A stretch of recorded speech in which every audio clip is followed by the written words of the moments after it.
नमस्कार दोस्तों, आज हम बात करेंगे ब्रह्मा कुमारी और कृष्णमूर्ति की शिक्षाओं के बारे में और साथ ही पता लगाएंगे कि कौन सी शिक्षा है हमारे लिए लाभदायक सिद्ध होगी। इसलिए ये वीडियो एंड तक जरूर देखें। ब्रह्मा कुमारी की जो सारी शिक्षा है विजुअलाइजेशन के ऊपर आधारित है, यानी विजुअलाइजेशन के द्वारा अफर्मेशन दिए जाते हैं, कुछ सुंदर दृश्य जो बहुत ही मनोरम होते हैं और बहुत ही अति आनंददायी होते हैं। जब हम विजुअलाइजेशन करते हैं तो हम कुछ नए विचार पैदा करते हैं और उन नए विचारों के द्वारा हम मन को शांत करने का प्रयास करते हैं। यानी मन में पहले से ही विचार चले आ रहे हैं, अब हम उसमें एक विचार और शामिल कर देते हैं, तो विचारों की संख्या कम होने के बजाय विचारों की संख्या ज्यादा हो जाती है। और जब विचार ज्यादा हो जाते हैं तो ऐसी स्थिति में हमारा जो मन है वह शांत होने की बजाय ज्यादा अशांत हो जाएगा, क्योंकि अब हमारे मन में विचार हैं वो हमने खुद पैदा किए हैं। इसलिए ब्रह्मा कुमारी टीचिंग की सबसे बड़ी खामी यही है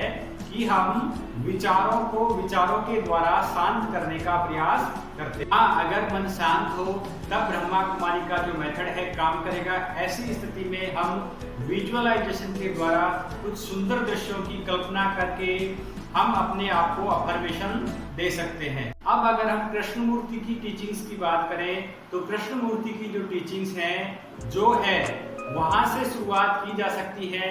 यानी कृष्णमूर्ति की शिक्षाएं हैं पूरी तरह से वर्तमान पे आधारित हैं। जो है का मतलब है, अगर हमारे आसपास ट्रेन की आवाज आ रही है, किसी बच्चे के रोने की आवाज आ रही है, सब्जी बेचने वाले की आवाज आ रही है, किसी के चिल्लाने की आवाज आ रही है, यानी कहने का मतलब यह है हमारे आसपास जो घट रहा है उसे बस होने दें, उसका विरोध नहीं करें। यहाँ हम पहले मन को शांत करेंगे और मन शांत तभी हो सकता है जब मन में किसी प्रकार का कोई विद्रोह नहीं हो। यानी जो वर्तमान परिस्थिति है उसको हम एक्सेप्ट करें, उसका हम ऑब्जर्व करें। मन में जो भी विचार है, भाव है या कोई, और हम हमारे विचारों को इस प्रकार देखेंगे जिस प्रकार से हमारे सामने कोई टेबल है, उस टेबल पे कोई इंस्ट्रूमेंट रखा है, हम उस इंस्ट्रूमेंट को जिस प्रकार से ऑब्जर्व करते हैं उसी प्रकार से हम अपने विचारों को ऑब्जर्व करेंगे।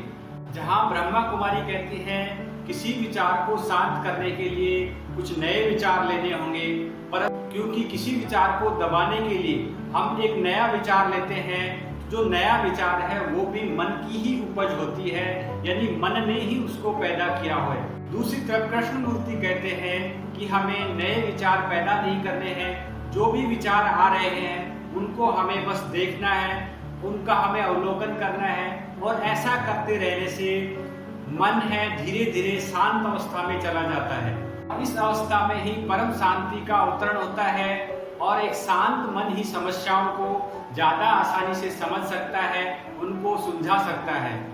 ऐसी स्थिति में जब हमारा मन शांत हो चुका हो तब हम विजुअलाइजेशन के द्वारा अफर्मेशंस का प्रयोग कर सकते हैं। मूर्ति और ब्रह्मा कुमारी दोनों की जो शिक्षाएं हैं एकदम अलग हैं। जहाँ तक ब्रह्मा कुमारी का सवाल है, ब्रह्मा कुमारी की टीचिंग को अगर आप गलत तरीके से करते हैं तो आपके लिए समस्याएं खड़ी हो सकती हैं। आप जिस शांति के लिए निकले हो सकता है आप अशांति लेकर के लौटे।